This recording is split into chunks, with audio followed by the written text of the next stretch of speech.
इसके पहले वीडियो में आप रिसोर्सेस के 3 टाइप्स के बारे में पढ़ चुके हैं, यानी क्लासिफिकेशन ऑफ रिसोर्सेस के 3 पॉइंट्स आप पढ़ चुके हैं। आगे पढ़ना है चौथा पॉइंट्स है on the basis of developments, यानी विकास के आधार पर।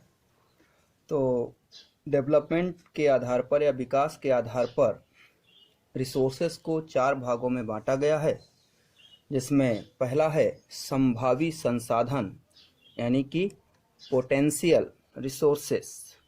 तो कौन से रिसोर्सेस हैं जो संभावी संसाधन कहलाते हैं? तो ऐसे संसाधन जो किसी प्रदेश में विद्यमान होते हैं किंतु इनका सही ढंग से विकास न होने के कारण उपयोग नहीं किया जाता है और भविष्य में उपयोग किए जाने की संभावना होती है, संभावी संसाधन कहलाते हैं। यानी कि ऐसे प्रकृति द्वारा दिया गया ऐसा उपहार या पदार्थ या वस्तु जिनका अभी हम उपयोग कर नहीं पा रहे हैं किंतु भविष्य में उनके उपयोग किए जाने की हमें संभावनाएं हैं, ऐसे संसाधन संभावी संसाधन कहलाते हैं।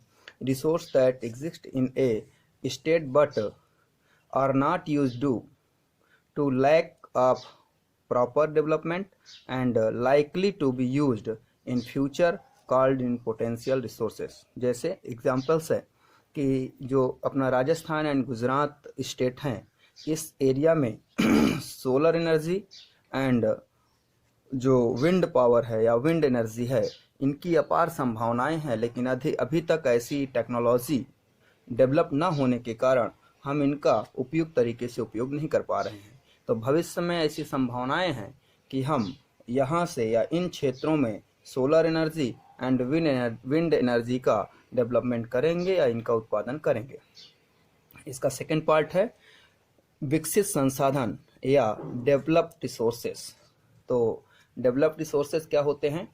ऐसे संसाधन जिनकी खोज कर ली गई है, उनकी उपयोगिता का गुण, उनकी मात्रा का निर्धारण कर लिया गया है, वह सभी विकसित संसाधन कहलाते हैं। यानी resource that have been discovered and their usefulness and quantity have been determined development resource आज कॉल्ड।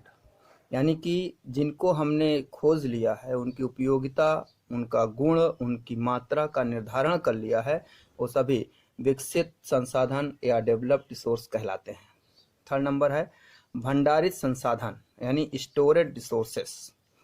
तो प्रकृति में उपलब्ध ऐसे पदार्थ जो मानव की आवश्यकताओं की पूर्ति कर सकते हैं किंतु टेक्नोलॉजी यानी प्रौद्योगिकी के अभाव के कारण इनका उपयोग अभी संभव नहीं हो पाया है, भंडारित संसाधन कहलाते हैं। यानी ऐसे संसाधन जिनकी हम खोज कर चुके हैं या हम जानते हैं कि ऐसे भंडार हैं, लेकिन टेक्नोलॉजी अभी डेवलप ना होने के कारण हम उनका उपयोग नहीं कर पाते हैं, वही जो है भंडारित संसाधन कहलाते हैं। यानी कि जैसे है material available in nature that can met human needs but due to lack of technology their use has not been possible called storage resources. जैसे आप देखते हैं आपका वाटर है, वाटर जो कंपाउंड है H2O का है, तो H मतलब हाइड्रोजन है, O मतलब ऑक्सीजन है। तो जो हमारे जल में हाइड्रोजन है वो एनर्जी का एक डेवलप स्रोत है, यानी एनर्जी का एक मुख्य क्षेत्र है, किंतु अभी हम ऐसी टेक्नोलॉजी नहीं डेवलप कर पाए हैं जिससे हम वाटर से हाइड्रोजन को अलग कर लें और ऑक्सीजन को अलग कर लें। ऐसी अभी टेक्नोलॉजी डेवलप्ड नहीं है, तो ये एक भंडारित संसाधन है। इसका चौथा पार्ट है संचित कोष।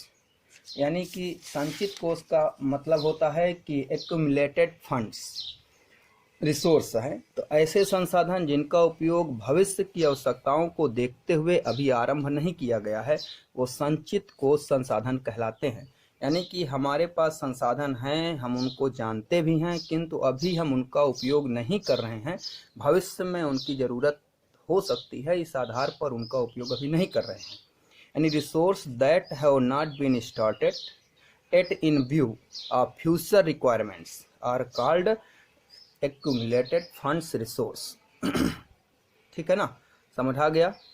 तो नेक्स्ट टॉपिक है संसाधन का नियोजन, यानी रिसोर्स प्लानिंग, यानी जो रिसोर्स हैं इनकी हम प्लानिंग कैसे करें इसके बारे में है।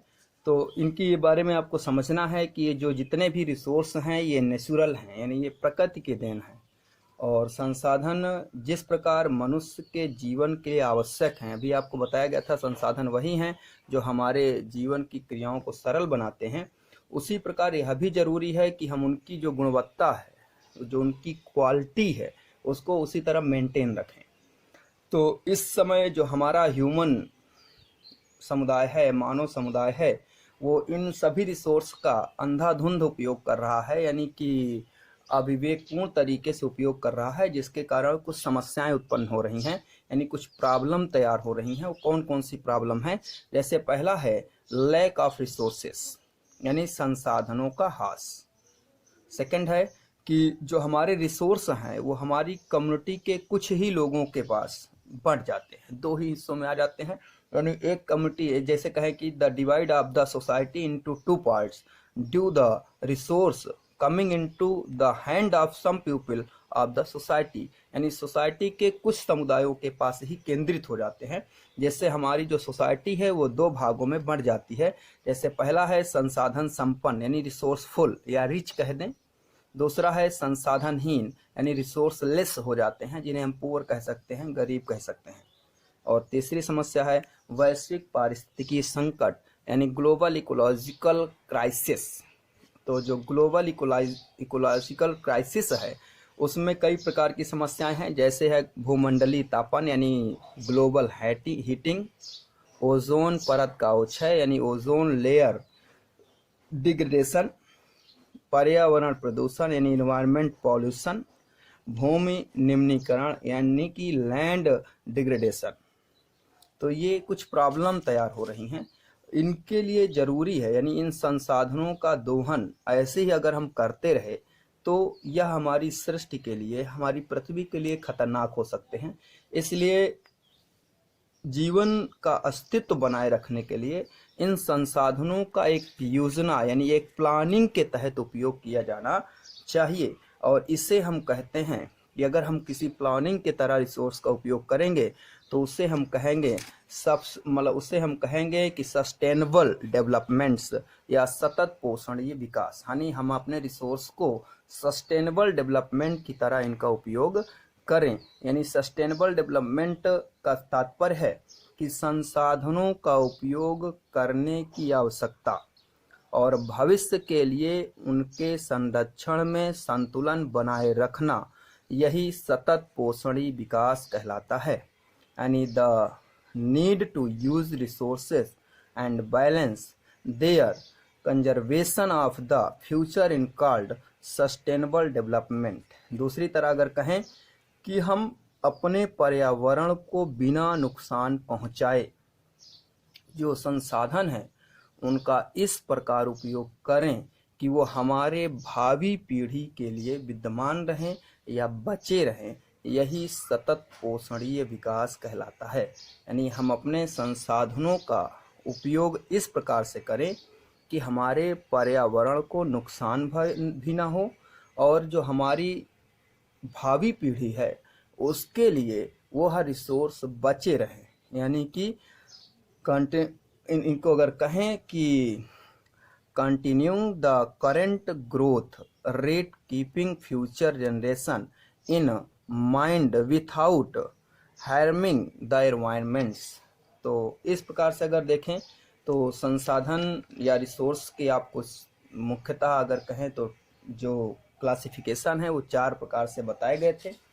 फर्स्ट आपको पहले वीडियो में पढ़ाया गया था on the basis of origin, इसके बाद ऑन द बेसिस ऑफ एक्सहेबिलिटीज, और इसके बाद on the basis of ownership, और यहाँ बताया गया on the basis of developments.